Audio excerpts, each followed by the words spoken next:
Hey friends, it's Mr. Jim and welcome back to Kids Short Stories.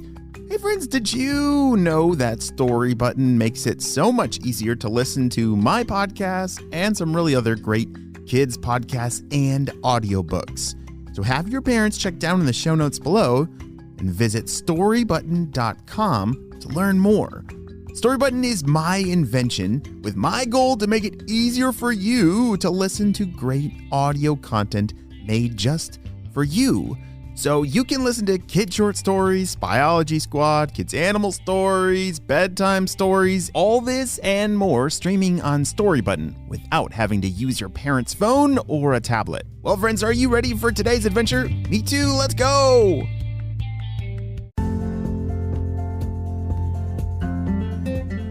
Theo loved dinosaurs. He loved dinosaurs so much that he even named his hamster Bronto, after his favorite dinosaur, the Brontosaurus. Bronto loved dinosaurs too.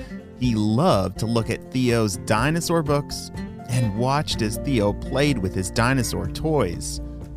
Bronto loved dinosaurs so much, he wished he could be one too.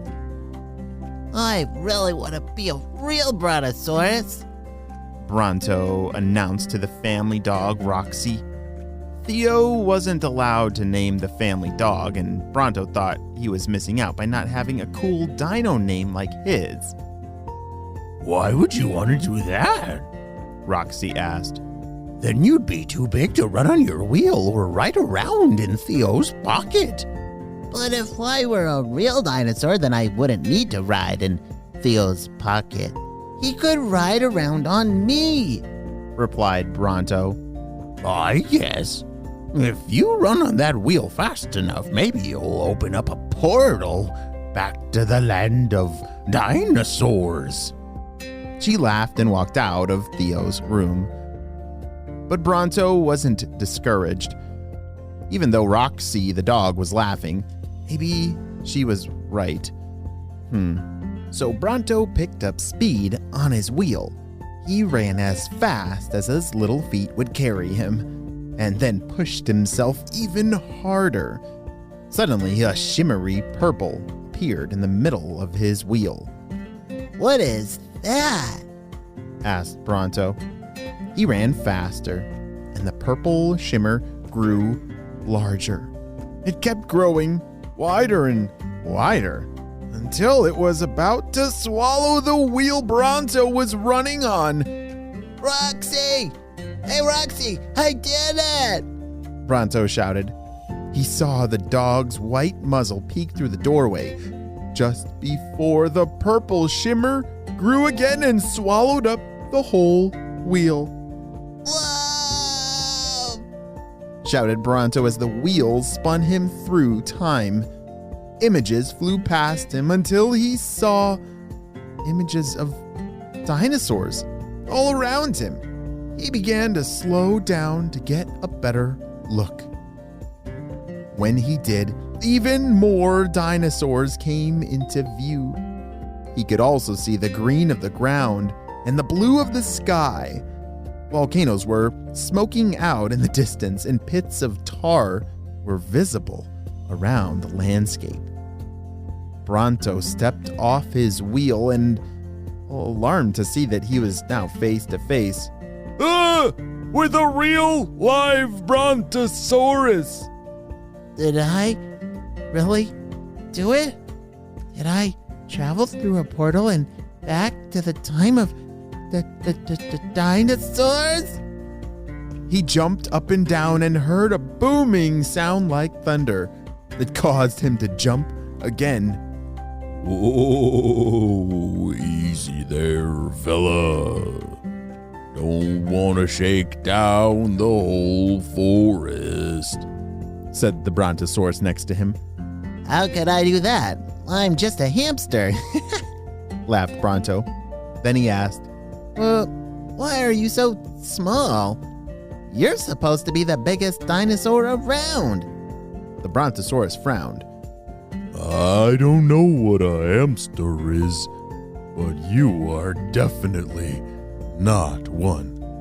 And I am tall. but so are you. We're both brontosauruses. What? Bronto turned and ran for the nearest puddle of water to look at his reflection. As he did, something thundered beneath him. He looked into the puddle and gasped. I'm really a dinosaur. He jumped for joy and heard the thundering sound again. Oh, that's me.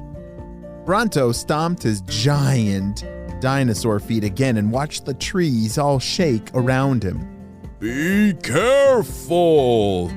You don't know what could happen if you shake the ground too much. But Bronto was too excited to listen. Look at me. I can eat leaves off the tallest tree branches. He munched and crunched his way happily through the nearest tree. I can cross the river in just one step.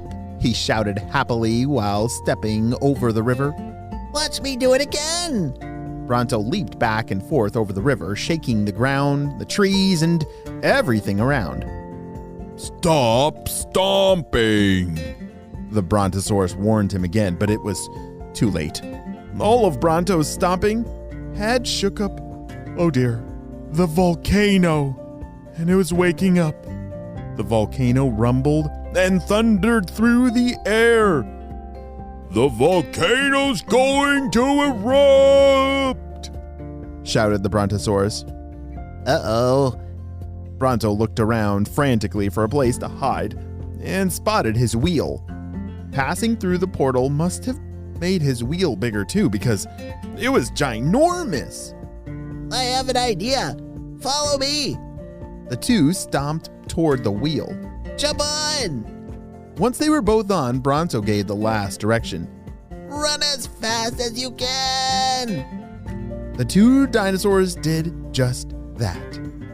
The wheel isn't going anywhere! The Brontosaurus told Bronto. Just trust me and keep running.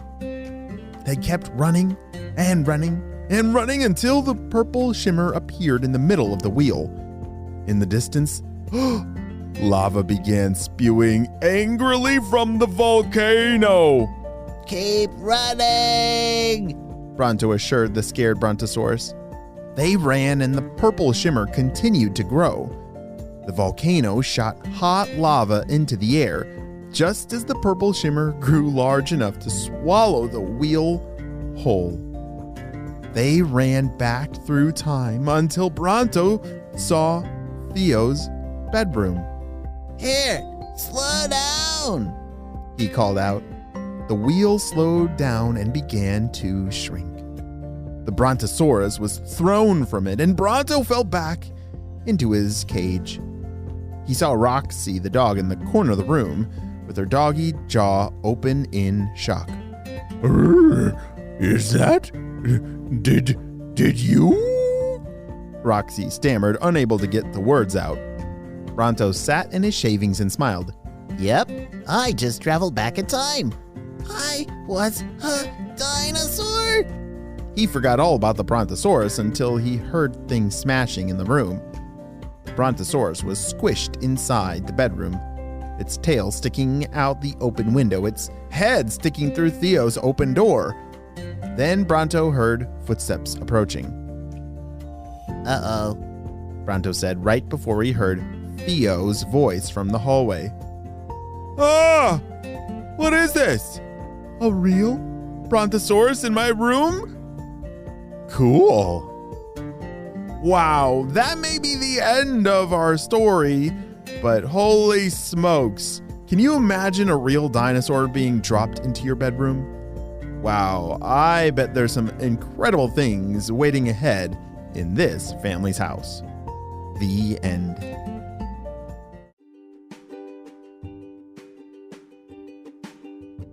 Great job. You listened all the way to the end, and you know what time it is. It's time for Kid Shoutouts. I want to say to Gavin from Los Angeles, Elias from Manitoba, Gavin from Indiana, Emmett from San Diego, South Dakota.